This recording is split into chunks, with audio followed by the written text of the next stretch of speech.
Ababil says, what should be the ruling if the Imam made mistake in Salat where he is required to do sujood as-sahw, the forgetfulness prostration, but does not? Maybe because of him being unaware of the mistake itself.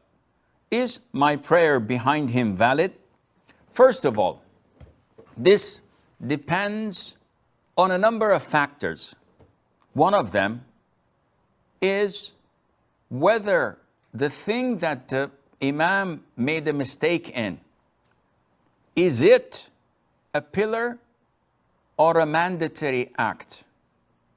So if he, for example, forgot to offer a prostration in one of the rak'ahs, instead of doing two, he only prostrated once and continues his prayer, and those behind him failed to notify him, the answer would be, this prayer is invalid.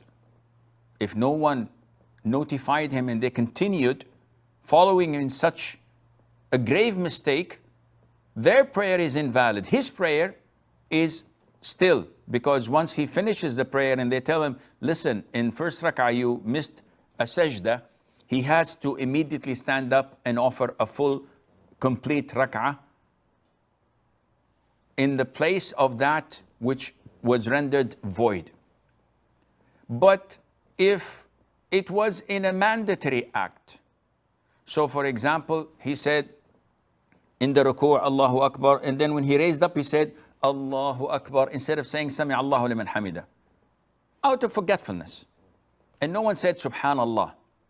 And he continued the prayer and finished it. Your prayer and his are valid, but once he gives salam, you should tell him, Imam, you did the mistake. You have to prostrate 2 prostrations. He looks at the congregation, they say, yes, you did that. So he immediately offers a prostration and no harm done.